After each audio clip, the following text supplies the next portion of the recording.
A lot of us were saying, with the sad passing of Joe DeManto, when you came down onto the river, the sun was rising right over the race start, and on either side there are these two huge snow dogs rising up from the horizon, and we said, you know, Joe made it for the start of the race after all.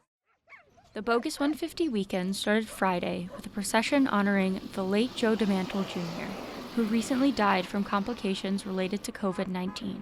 Joe is remembered for being a competitive and enthusiastic member of the Kuskokwim mushing community.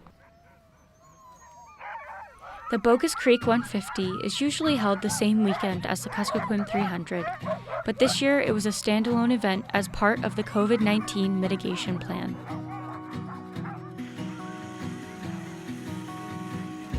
The Bogus Creek 150 did not go to Bogus Creek at all this year. Instead, the race course made a double loop upriver and back to Bethel in order to avoid villages, many of which are still on lockdown. By 6:30, the first mushers began to arrive at the checkpoint for the mandatory 4-hour rest period. Most of the pack were right on each other's tails for the first half of the race, as the first 10 mushers all arrived at Hanger Lake within 22 minutes of one another. After their rest, 16 teams restarted at Hanger Lake to complete the second loop of the race. At 4:58 a.m., the first headlamp could be seen through the darkness as Richie Diehl of Akiak crossed the finish line and claimed the 2021 Bogus Creek 150 championship. It's a lot of fun.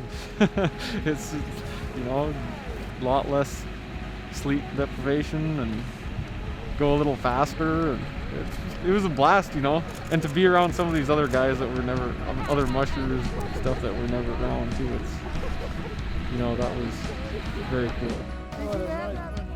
15 minutes later, at 5:13, Ron Kaiser rushed in for second place, followed closely by his son Pete Kaiser at 5:16 for a third place finish. Join KYUK for full coverage of the Kuskokwim 300 Sled Dog Race on February 12th.